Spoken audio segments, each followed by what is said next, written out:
Water's work, as many of you know, brings feminist womanist spiritual values and intellectual work to the service of social change. That's what we do. And today we do it focusing on fiction and a mystery story at that. Water is a multi-religious group, including people who have no faith commitment whatsoever. And Susan shows us one way to reach a wide audience for a conversation about ethics that needs to be had. Today's format will be as follows. I'll introduce Susan. She'll spend about 20 minutes talking about Malice, and then we'll engage in discussion. I've got a bunch of questions, and I'm sure you do too. We did this last week with Chicago Theological Seminary, where Susan is the president emerita and professor emerita, and it was a great conversation, and many people enjoyed it and have, I'm sure, used it since then, and that will be the case here as well. We'll put the notes up. We'll also put the video up, and you will be able to refer to those after the session. So enjoy your lunch or whatever you're doing, and we'll take care of the rest. Please mute your audio to cut down on the noise and to assure a clear line. And then when it's time for the conversation, I will bring you back in with the raise hand button and so forth, and we'll have an opportunity to hear from different people. We will end at 2 o'clock Eastern time to respect everyone's schedule. We're a little behind. We normally start right at the dot, so we're a little behind today, but we'll allow you maybe a couple minutes over, but I can assure you that we will end by 2:05, and then anybody who wants to hang out and chat will be able to do so. And I can assure you further that we will be off of this at 2:20, which is when the national blow up your phone time takes place. This is the testing of that emergency service will be at 2:20 Eastern time. And I really don't want to listen to my phone, your phone, and everyone else's phone. So we will be long gone by 2:20. Susan's a longtime water friend and colleague. She was with us in April of 2016 to discuss women's bodies as battlefield, which is one of her very substantive intellectual bits of work. She came back in September of 20 in her new capacity as a mystery writer, exploring feminist theoethical concerns through fiction. That title was When Demons Float, part of a series about a feminist detective turned philosophy professor whose life and commitments combine to address contemporary issues on campus, racism, poverty, ethnic oppression, and many other things. And she was with us in January of 21 to discuss what she will become.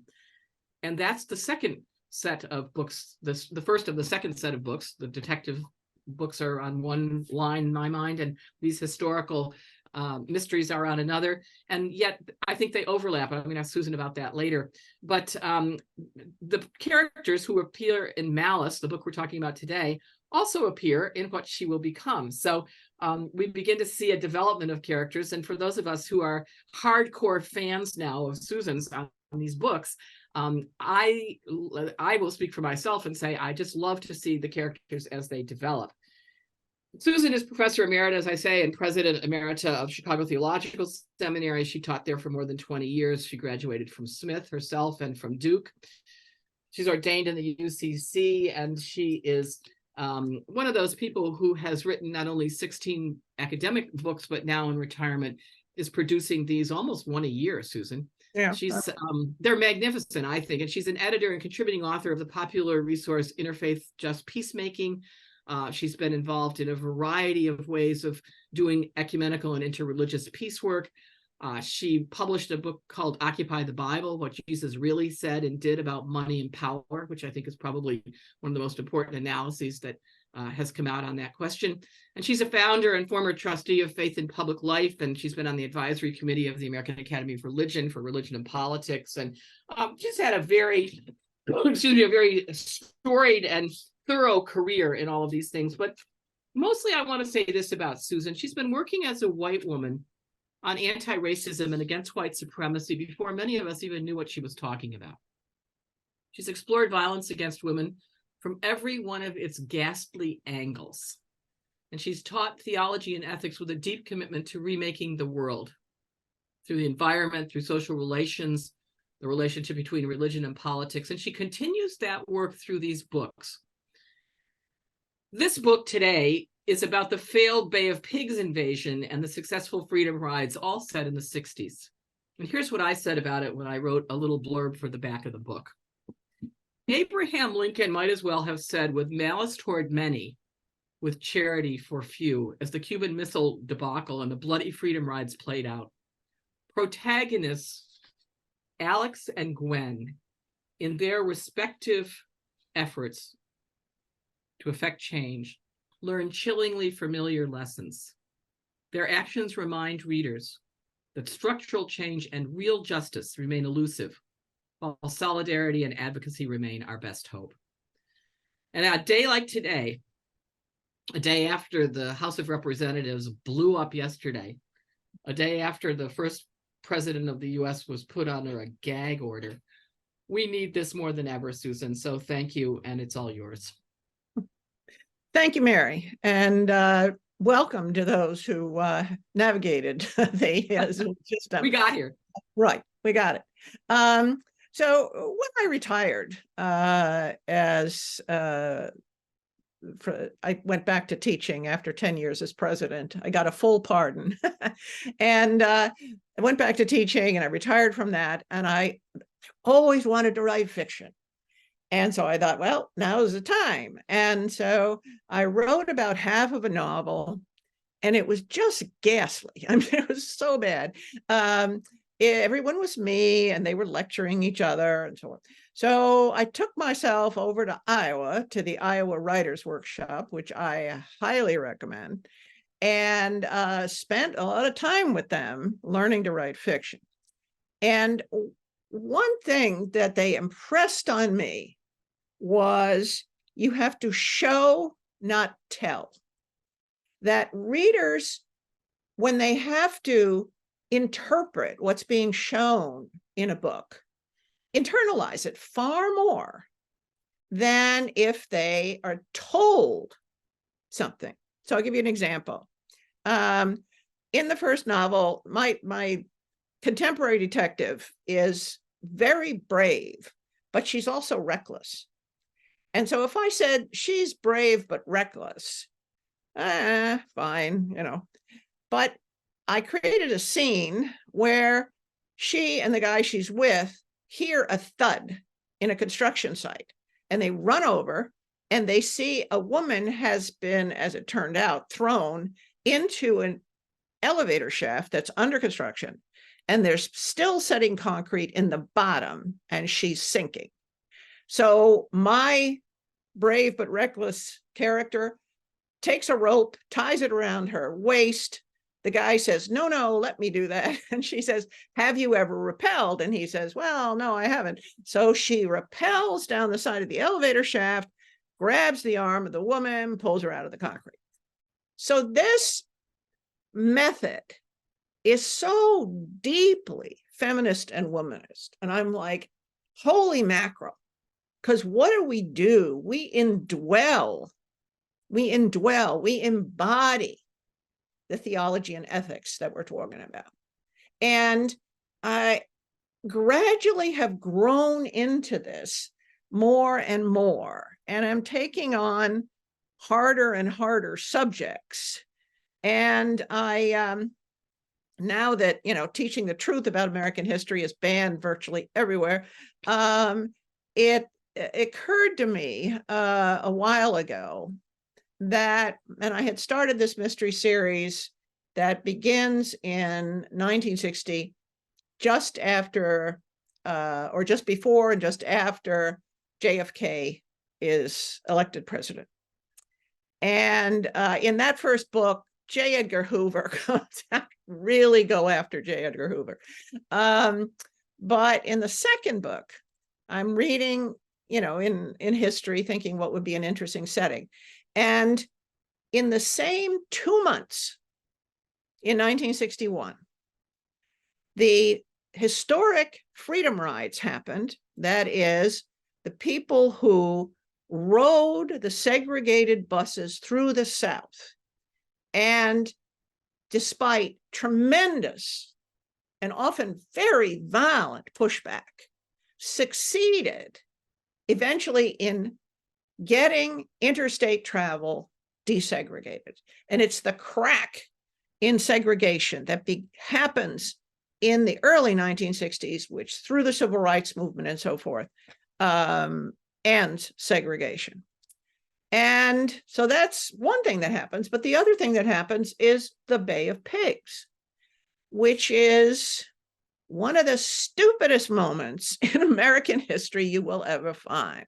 So you've got the CIA, and that what helped me is that all of the original documents on the Bay of Pigs, after 20 years of work, were able to be released through the Freedom of Information Act. So I read all those documents, and it's unbelievable what these CIA agents were saying to each other in secret. They actually told JFK they're training the Cuban exiles in these camps, and they're just going to push them out on boats to go invade Cuba. And they're expecting an indigenous, local population uprising, which they have no evidence is going to happen. And they said to JFK, they'll never know it's us. So in the New York Times, several weeks before the invasion, reported that there were these camps outside of Miami and also in a couple of Central American countries. So it was violent. It was covert. They lied about it. It was grossly unsuccessful. Perhaps the most, we have the Iraq war to compare it to. But these two things are happening in the same weeks. And it is a watershed for this country because we have two paradigms that the reader can live into, because, and it was really, really taxing to create a character. And I checked with a lot of different people. I mean, was I even justified in creating a character to join the Freedom Rides? Because they are sacred American history. But through reading biographies and autobiographies of those who went on the Freedom Rides, for watching contemporary interviews and videos about them, there is an excellent video of an actual training of the Freedom Riders and how they were trained really vigorously to stand up to the violence of the white supremacists. And so it was immersive, and trying to take people through fiction along on these rides. When the white supremacists bombed one of the buses and it burst into flame, what did it feel like to be a person on that bus? And similarly, though it's a lot harder actually to get into the heads of the CIA, what is happening that this country continued down the road of this virulent, we managed to drive Castro into the arms of the Soviet Union. Subsequently, the Cuban Missile Crisis, which almost resulted in nuclear war, comes from this debacle. And the mystery is about the Cuban exiles. There's two Cuban exiles who know they're not in favor of Castro, but they know that this invasion is going to be a catastrophe. And they come to Washington and try to tell somebody in power. And of course, one of them, there's a father and a teenage son, the father is murdered. So who murders the father? And so someone said to me, it's not as much a mystery as it is a thriller. And in that sense, everybody's running around trying to find out who killed this guy. But I have become persuaded, and I know Mary agrees with me, that making feminist and womanist thought performative, to have it perform through fiction, is a powerful way to engage people and to share learning.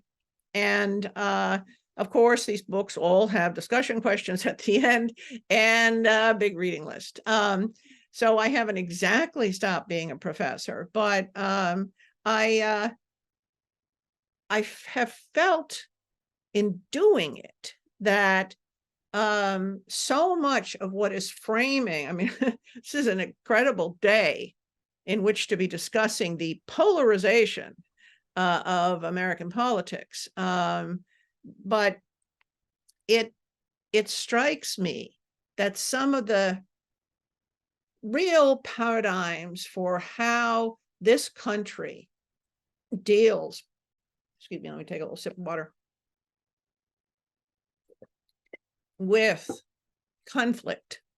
You've got the nonviolent direct action of the freedom rides.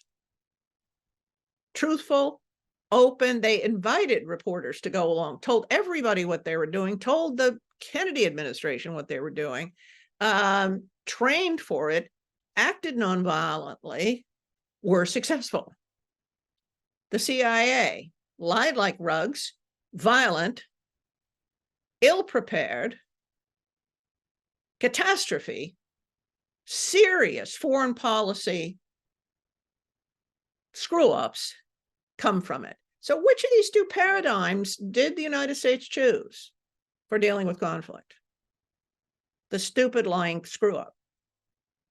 And, you know, we still have very powerful, in fact, it's over the years, nonviolent direct action has become more and more sophisticated. More, I mean, look at Black Lives Matter. Look at the Parkland kids.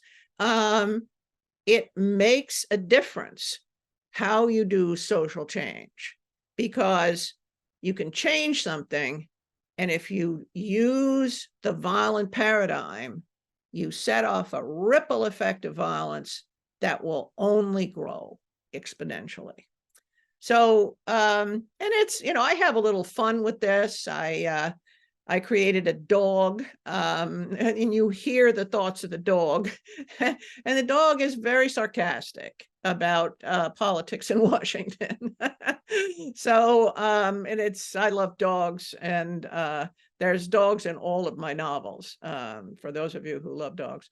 And, but the feedback I get from people is often, you know, I mean, anyone who's going to pick up a novel of mine is going to know what the freedom rides are, but they will say, I never knew what these people went through. And so that's a goal of mine in writing these books. And I mean, the historical novels take a tremendous amount of research. That's the difference between them and the contemporary ones. And the contemporary ones, most of the time, you know, I just make it up. And it just, you know, I don't do a whole lot of research because I'm just making it up. But the historical ones have to be accurate, in my view. So I think that's kind of a summary thing, Mayor. Why don't I turn it back over to you? Well, Susan, thank you so much on behalf of all of us. I hope you now understand, friends, why my enthusiasm is so high for this, because Susan's doing something new here, and I want to talk about what some of that is. The floor is going to be open for discussion, but before that, I'm going to one more time shamelessly hawk the book, Malice, Susan Brooks Thistlethwaite, Resource Publications 2023, available on Amazon and from Resource Publications itself and wherever all else. But get it, enjoy it.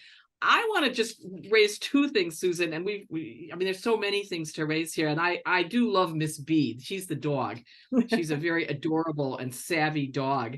She lives in the apartment of the two protagonists, and she'd bite your heel off if you touched either one of them, and she chews the living daylights out of things. And she's just a marvelous little character. I'm glad she's in there. But I want to talk about two things. One is your attention to detail.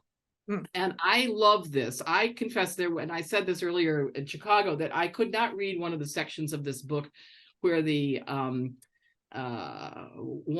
of the characters needed to be sutured without anesthesia or anything, and because Gwen, who is I'm sorry, because Alex, who is one of the characters, is a very good seamstress, she was able to do it. I just couldn't read it, but I love your descriptions of the beautiful Chanel suits and the terrible clothes on the senator.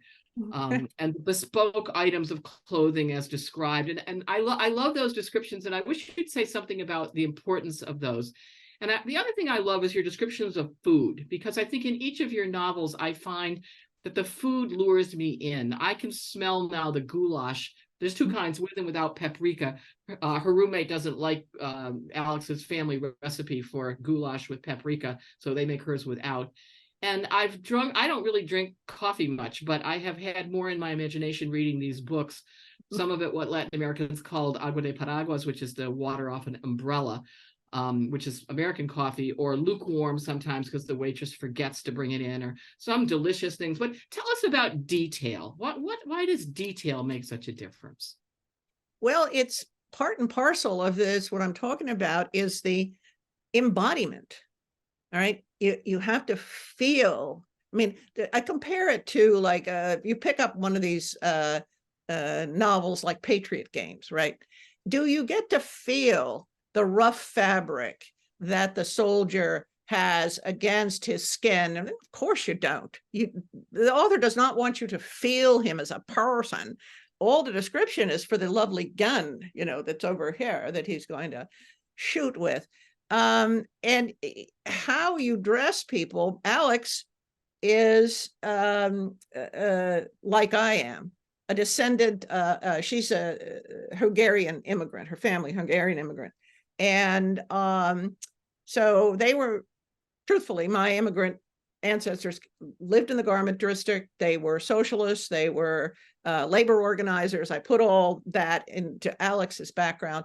And my great aunt, my grandmother made hats, but my great aunt made clothes. And she took me as a child through all of these basements in the garment district and feel the fabric and feel the fabric. And so it's not even how the fabric looks, Mary. It's right. It's how it feels and how it drapes. And my great aunt could look at something in Bergdorf Goodman and go home and make it. And I can do that too. I don't do it anymore, really, but I've made coats and I've made suits, and I'm a very good seamstress. So I was actually able to write that scene where Alex just sews the guy up, and how what size needle goes through flesh and what size doesn't. And for that, I actually consulted my surgeon husband. You'd think a larger needle would be better. But it's not. And so anyway, but it's, I don't need to know this, Susan. This is what I don't sorry, let's skip that, Mary. But all of that goes to embodiment, the food.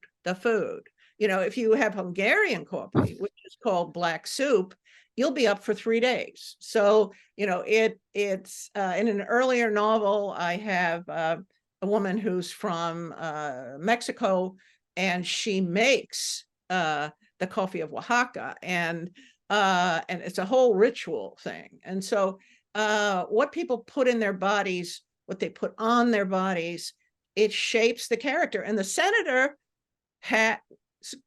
makes Mamie Eisenhower look like she was well dressed. She has a dowdy suit in terrible colors, and you gradually realize she's doing it on purpose. She's the only woman in the Senate. So she's got a persona that is a Mamie Eisenhower persona of the dowdy woman. I'm not going to threaten you. I have the worst taste in clothes in the world. And you contrast that with Jackie Kennedy, who came in just the fact that Jackie Kennedy dressed the way she did changed Washington. So, and Nancy Pelosi is doing a pretty good job at the moment. Yes, showing what 80 looks like. Yeah, let me open it up. Reactions. I want to come back to them when I get a chance again. I'm going to come back and ask about how this book, and I'll just seed it now, but others might want to say more about it. How this book and others like it, without explicit religious language, how the values of postmodern people get articulated here. without the use of religious language. That's what I think is one of the most breakthrough things here, that this is really for a postmodern audience, which I find really helpful. But let's leave that on the table and open it up for people to respond. You can use the reaction button, and you will raise your hand, and then when you're finished, you'll lower your hand, and be sure to unmute yourself when I call upon you. And if you don't want to do that, you can also wave your hand. We're small enough to be able to, put a paw in the air here if we need to. Sheila Kern, I'm going to start with you over in Dublin. Go ahead. Well, first of all, thank you very much, Susan.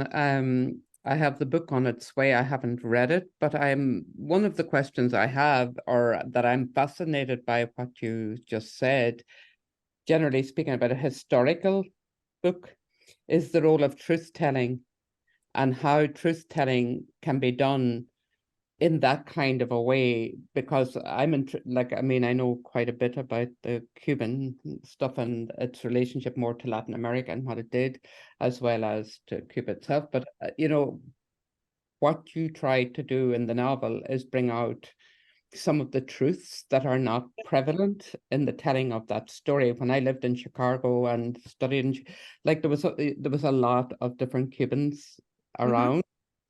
And especially Miami Cubans, and around their telling of particular stories around that. And I just find that fascinating for me to hear how you built your characters around trying to bring out the truth side of that, and that key role, because it comes from a value, obviously your value base, but also in terms of the clever way that something like that, the way you write, serves a wider audience for that purpose, but also brings a different type of conversation.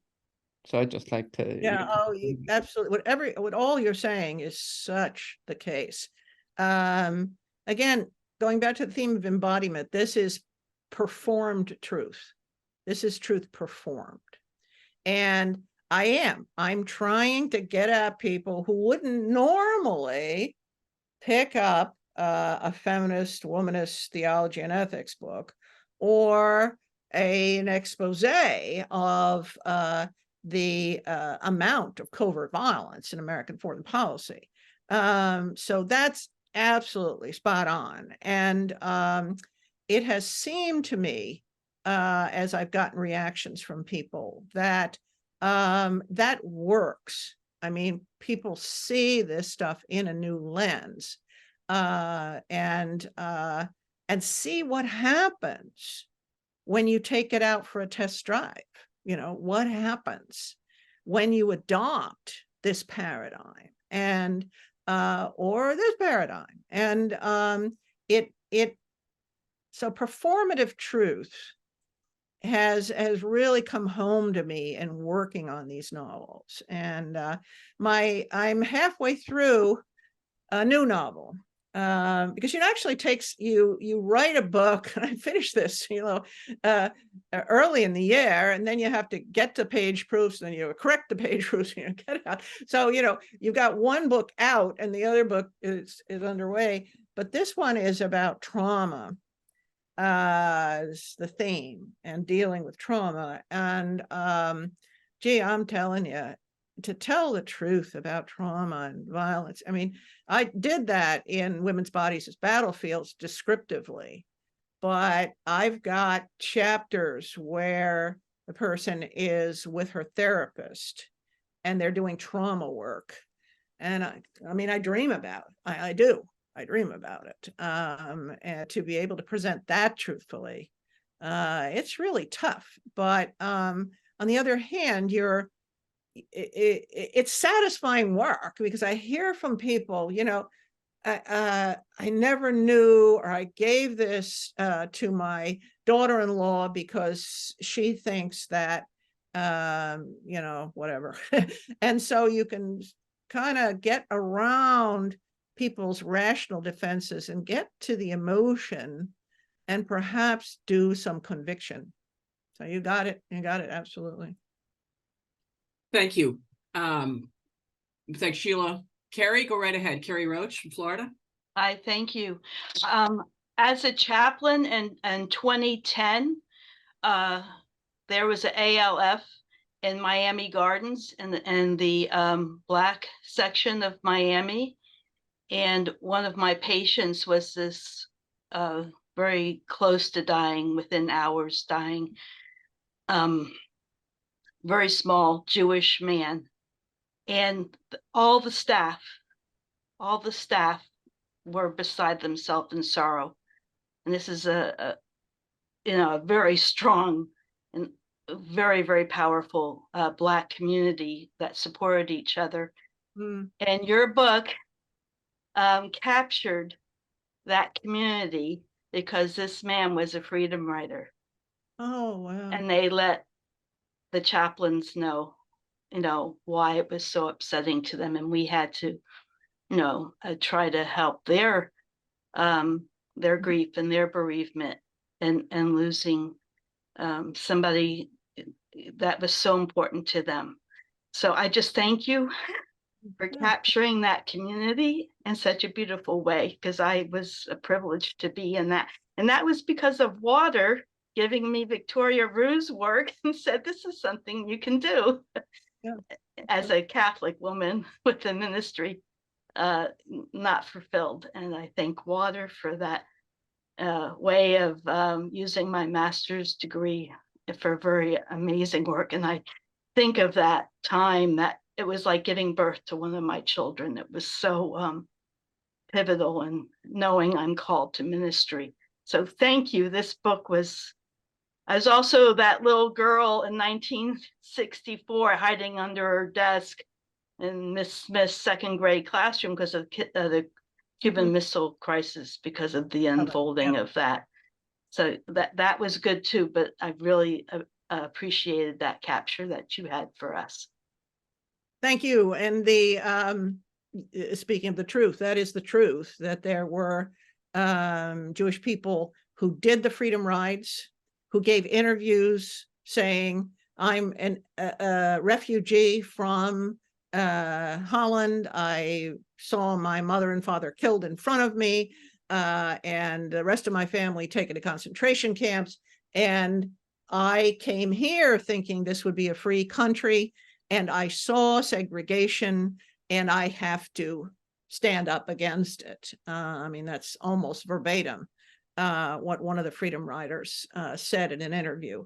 So that's incredible that because there were quite a few, but not that many. The testimony to that, communities don't forget who stood up for them. So. Thank you, Carrie. That's also a beautiful articulation of how this alliance works, and I thank you for that. We're really delighted. The floor is open. Who will be next? I'll go back if there's nobody at the moment. I'll go back to my question, Susan, about you don't use explicit language, God forbid Christian language, but you don't use explicit language, and your characters are not, generally speaking, very religious. Okay, Gwen uses her Bible for code, and the code still mystifies me. But what are the implications of this method for sermons and for teaching? And how can these novels be used for the new kinds of postmodern interreligious and religious/secular work that I think many of us are engaged in, where we don't have we're not in our parochial silos. We can't use the old language and imagery that we grew up on, but we have to do what you're doing, I think, which is to stretch and to pull and to find and to unearth and to imagine. Yeah. What's your sense? Well, yeah, even Gwen. So Gwen is African-American. She's a secretary in the State Department. The first novel, her brother, who's a lawyer at the State Department, is murdered because he's gay. And that novel is very much about the violent prejudice against LGBTQI people. But Gwen's father was a jazz musician and has died, and her mother married this hellfire and brimstone preacher, And Gwen is more and more not only questioning, but hostile to the traditional Christian paradigm. And but you learn, of course, the religious motivations of people on the freedom rides, very varied. I mean, there were some ordained clergy, there's Jewish socialists, there's and everybody has to write an essay, which is true, about why they want to go on the ride, so they can pick the people they think will stand up to it. And I mean, we know in our own lives the motivations people have for doing the work of peace and justice, and the way in which it connects with them spiritually is so varied. And Mary, I think of Ada Maria Isasi Diaz's work of blessed memory, and Ada interviewed Latinx women, and there's the standard religious rhetoric, and then there's what they really believe. and she did a magnificent job of bringing that out in a not polarized sort of way, that just, this is where, I once heard about Schleiermacher, that, he built a cathedral, but he lived in a shack next door. And so, and many people do, they know, or they have been taught the cathedral language, but where do you live? What is it that you live?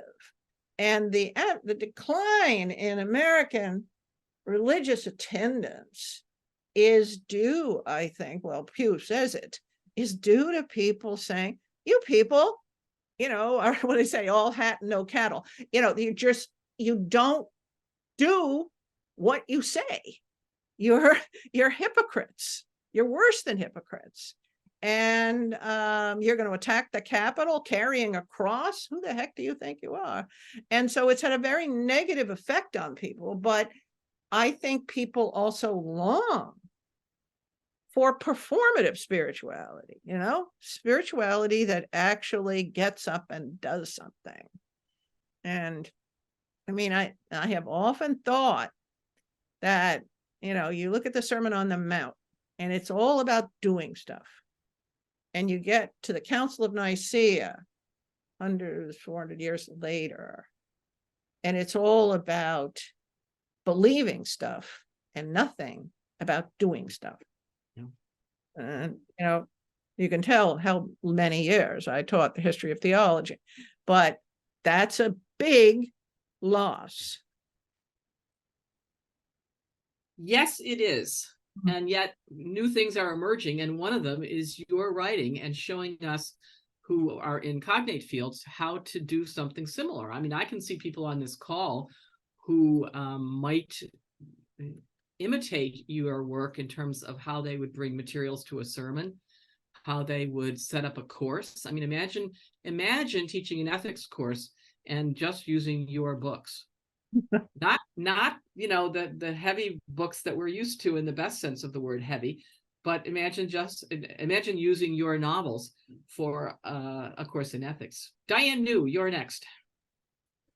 Well, I say move over Louise Penny. I was into all of her books, ran out, and all of a sudden there was Susan Thistlethwaite.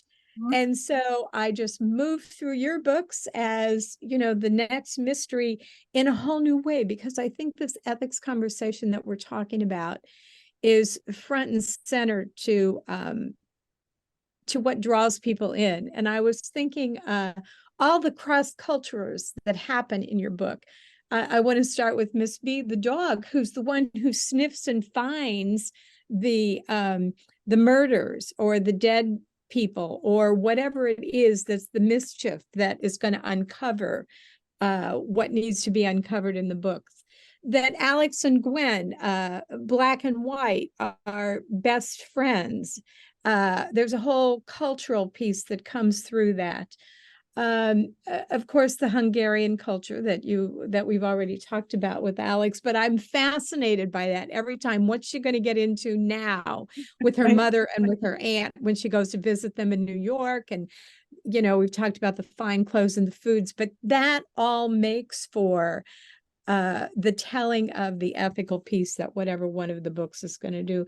And of course, sitting in DC, the fact that the government, the CIA, the senator, all of that, you know, it's so appropriate for today to go into all the deficiencies that the government puts in front of our eyes, and you're uncovering them in very important ways. The whole performance of spirituality and the performative religion, thank you is all I can say, because it hooks me, who's pretty jaded about all this religion stuff at this point in my life, but you keep it alive.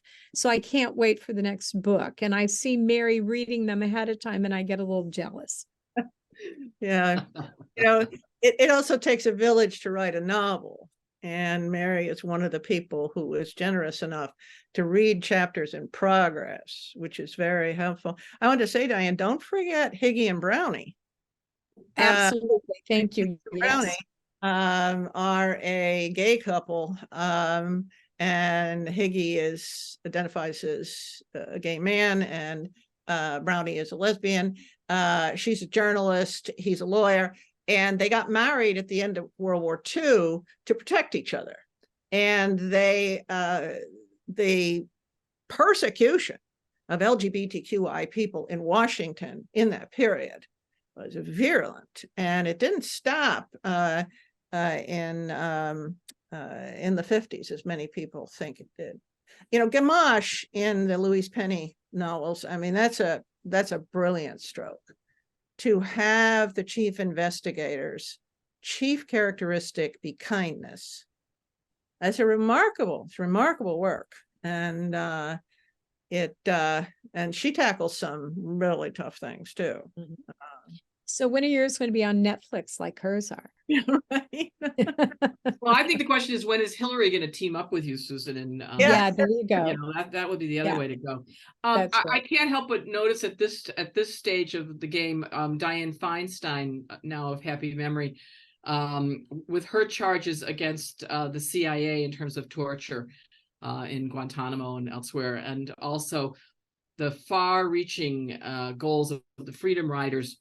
When we begin the litany of George Floyd and all of Black people killed by racist people, and how far we haven't come from the 60s on these issues. And that's another way in which I think someone who'd be teaching your work would want to pull people in and say, look, you know, while these movements had their moments, have we learned nothing? And I think the answer is, generally speaking, we have learned nothing.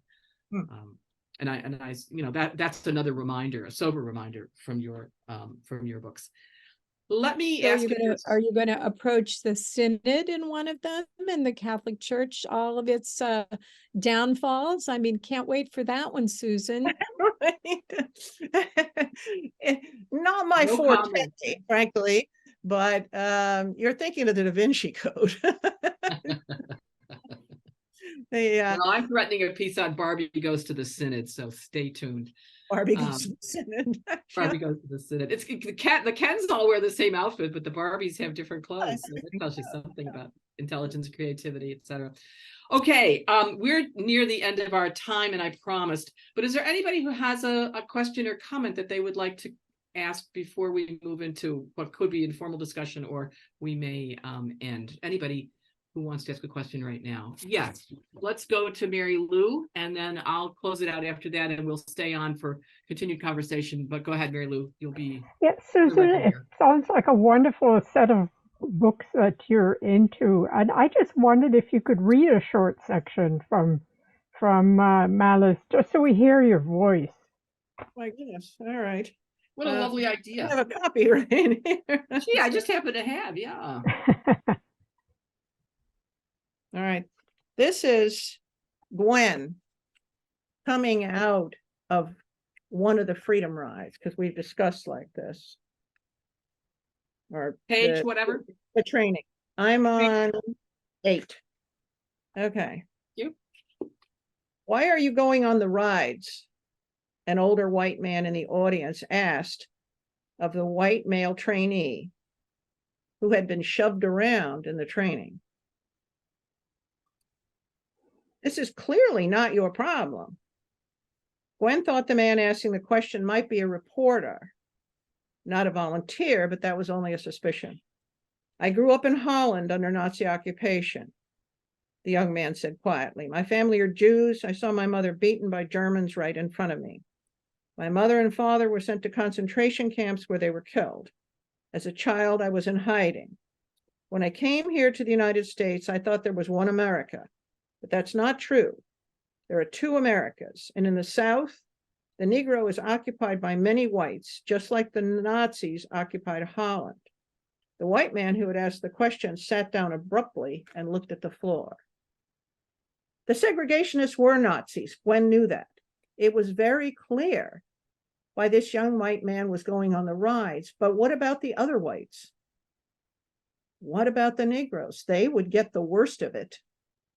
Committed, Gwen thought as she shrugged into her coat. What does that even mean? She walked out on shaky legs. She caught a bus and rode to her sister's house.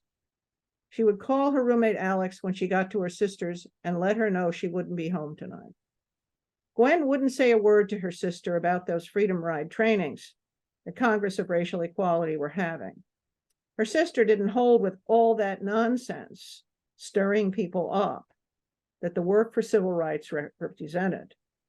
But for Gwen, she was drawn to this work, as it seemed like a memorial to their brother. He had died for his beliefs in equality. Gwen hoped it wouldn't come to that for her. She shivered in the overheated air of the bus. Thank you for asking me to do that. So Pamela Miller has a question. Yeah. Pamela, go ahead. I was going to say, as an outsider, I don't know how many other persons are here who've sort of have the same or been through a system at the hard hand of the CIA. Just like we had the what happened in Cuba, we had the same thing in Jamaica with the attempted overthrow of the Malice administration. And we see the same thing happen here in Washington, D.C. But most people have never heard or don't know of the underhand things that are done in other places. So when it happened right here, they don't even realize what's happening. Yeah. And to see people who would not support it in other countries here saying, let's go with it and share it on, it's really frightening. And it's I haven't read the book, but to have it, excuse me, told in a story form where you can get someone to read something and come to realize, oh, this is what happened. That's one way to get a message out to people who have their ears blocked. Exactly my goal. Exactly my goal. Yes. Yes. And the book is Malice by Susan Brooks Thistlethwaite. I'm going to bring it right over to your office, Pamela, right next door to me as soon as we hang up. But I don't want to distract you from your midterms because it will. Resource Publications 2023. I highly recommend it. I've got a few people on my holiday list who are going to get copies. Friends, thank you very much. The audio version of this, along with the video, will be on our website at www.waterwomensalliance.org. We'll put it up in the next week, and you can access it there along with notes. And I want to mention before we finish a great word of thanks to Susan for not only this book, but for the others. And I'm on chapter 19, friends, of the new one. So you could be as jealous as Diane New is. Diane was reading Malice and sitting next to me, and I was reading chapter 10 of the next one. I felt really, really special.